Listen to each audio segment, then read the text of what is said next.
حضرت عمر بن عبدالعزیز رحمۃ اللہ علیہ کے والد مصر میں ہوتے تھے اور جناب عمر بن عبدالعزیز حضرت صالح بن کسان رحمۃ اللہ علیہ کے محدث تھے، ان کے پاس مدینہ طیبہ میں تعلیم حاصل کرتے تھے۔ تو آپ نے اپنے استاد صاحب کے پیچھے عصر کی نماز پڑھی تو ایک رکعت آپ کی لیٹ تھی، اٹھ کے آپ نے نماز پوری کی تو حضرت صالح بن کسان محدث تھے، عالم تھے، حدیث پاک کو جاننے والے، وہ حضرت عمر بن عبدالعزیز سے کہہ رہے ہیں بچپن ہے اور والد مصر میں۔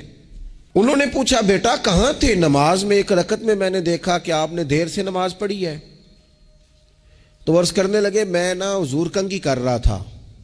بعض بچے آئینے کے سامنے کھڑے رہتے ہیں پھر بڑی بڑی دیر ہی کھڑے رہتے ہیں، کنگھی کر رہا تھا تو ذرا دیر ہو گئی۔ حضرت صالح بن کسان رحمۃ اللہ علیہ نے ان کے والد کو مصر میں خط لکھا، فرمانے لگے جوانی بھی ہے، موقع بھی ہے، فرصت بھی ہے، اور ابھی بھی آپ کا بیٹا جماعت سے نماز نہیں پڑھتا۔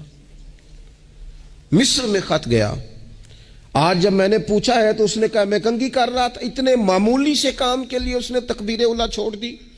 اب وہاں مصر میں بیٹھے والد نے یہ نہیں کہا کہ مولوی صاحب آہستہ آہستہ ٹھیک ہو جائے گا، آپ کو کیا ہو گیا ہے، کوئی بات ہے کرنے والی؟ انہوں نے وہاں سے گھوڑے پہ بندہ دوڑایا، بندہ مدینہ طیبہ آیا۔ اس نے کہا جاتے ہی عمر بن عبدالعزیز کو لے جانا حجام کے پاس اور اس کے سارے بال اتروا دینا، اور اسے کہنا پتر جن بالوں کی وجہ سے نماز رہ جائے ان بالوں کو سر پہ نہیں رہنا چاہیے، تیری جماعت کی رکعت رہ گئی پتر، اتنا بڑا کام، اللہ کے حضور حاضری کا موقع تھا۔ پھر اس کا ریزلٹ کیا نکلا؟ حضرت عمر بن عبدالعزیز بادشاہ بنے، 39 سال عمر میں انہوں نے پوری امت کو خیر سے بھر دیا۔ حشام بن عبد الملک کے بھی 11 بیٹے تھے، جناب عمر بن عبدالعزیز کے بھی 11 بیٹے تھے۔ حشام جب دنیا سے گیا تو ہر بیٹے کو 10 لاکھ دینار آئے، اور جناب عمر بن عبدالعزیز جب دنیا سے گئے تو 11 بیٹے تھے اور 6 دینار تھے۔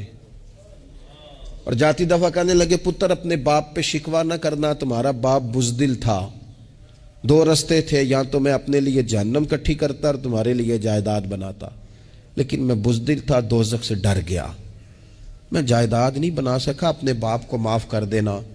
تو بچے کہنے لگے ابا جی ہم جس گلی سے گزرتے ہیں لوگ اٹھ کے کھڑے ہو جاتے ہیں کہ نیک باپ کی اولاد جا رہی ہے، اچھے باپ کے بچے جا رہے ہیں، ہمیں کوئی ضرورت نہیں جائیدادوں کی۔